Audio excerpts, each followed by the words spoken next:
اجلاس تمام ہی مدارس کو اس بات کی طرف متوجہ کرنا ضروری سمجھتا ہے کہ مدارس کے نظام تعلیم و تربیت کو بہتر بنانا بے حد ضروری ہے، اور اس سلسلے میں سنجیدہ عملی اقدامات کرنا نہ صرف وقت کا تقاضا ہے بلکہ مدارس کی بقا کے لیے ناگزیر ہے۔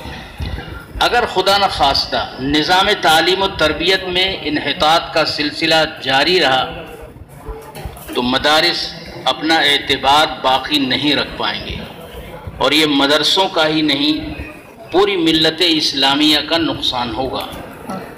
نظام تعلیم و تربیت کی عمدگی کے لیے صرف اتنا کافی نہیں ہے کہ کچھ سخت تربیتی قوانین نافذ کر دیے جائیں اور ان پر عمل درآمد کرایا جائے، بلکہ اس کے لیے دنیا کے ماحول میں آنے والی تبدیلیوں، انٹرنیٹ اور موبائل کے ذریعے آنے والی خرابیوں اور بچوں کی نفسیات کا لحاظ رکھنا ضروری ہوگا۔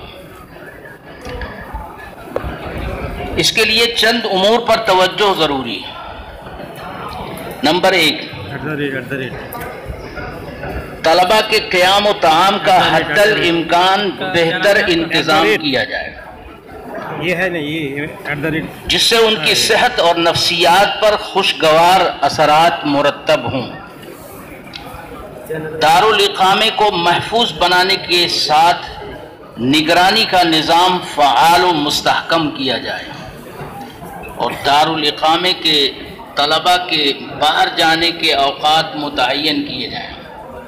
مقامی بچوں یا غیر اقامتی مدرسوں کے طلباء کو بھی آزاد نہ رکھا جائے بلکہ ان کے سرپرستوں کے تعاون سے مناسب نگرانی کا نظام بنایا جائے۔ نمبر 3، نگرانی اور تربیت کے نظام میں حکمت کو ملحوظ رکھا جائے۔ سخت تعدیب کے روایتی طریقے کو خیر بات کہہ دیا جائے۔ سخت تعدیب کے روایتی طریقے کو خیر بات کہہ دیا جائے اور ذہن سازی پر توجہ دی جائے۔ نمبر 4، تعلیم کی عمدگی کے لیے اعلیٰ استعداد کے حامل اساتذہ کا تقرر کیا جائے اور اساتذہ کی معاشی فراغت کو بھی اہمیت دی جائے تاکہ وہ یکسوئی اور امنگ کے ساتھ خدمت انجام دے سکیں۔ مدرسین کی نمبر 5، مدرسین کی تدریسی تربیت اور تدریب کا انتظام کیا جائے اور اس کے لیے ہر علاقے کے مرکزی مدارس میں تربیتی کیمپ منعقد کیے جائیں۔ نمبر 6، نحو و صرف کی تعلیم اور تمرین عربی پر خاص توجہ دی جائے۔ ابتدائی سالوں میں استعداد سازی پر بھرپور محنت کی جائے اور سال سوم تک پابندی سے ماہانہ امتحان کا نظم قائم کیا جائے۔ نمبر 7، جن مدارس میں دارالعلوم دیوبند کا مکمل نصاب جاری نہیں ہو سکا ہے وہاں یہ نصاب جاری کیا جائے اور تعلیمی سال کے متعینہ اوقات میں اعتدال کے ساتھ مقررہ نصاب کی تکمیل کو لازم قرار دے کر اس پر عمل کو یقینی بنایا جائے۔ نمبر 8، تکرار و مطالعے کی نگرانی باقاعدہ نظام کے تحت ہو اور تمام امتحانات داخلہ، درمیانی اور سالانہ کے نظام میں باقاعدگی اور سنجیدگی عمل میں لائی جائے۔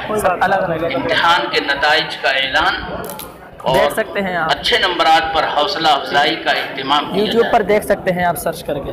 نمبر 9، مدرسے کے ماحول میں نمازوں کی پابندی پوری ذمہ داری سے کرائی جائے اور طلباء کو صفات حمیدہ سے آراستہ کرنے کے لیے ہر ممکن کوشش عمل میں لائی جائے اور خارج اوقات میں ان کی سرگرمیوں پر نظر رکھی جائے۔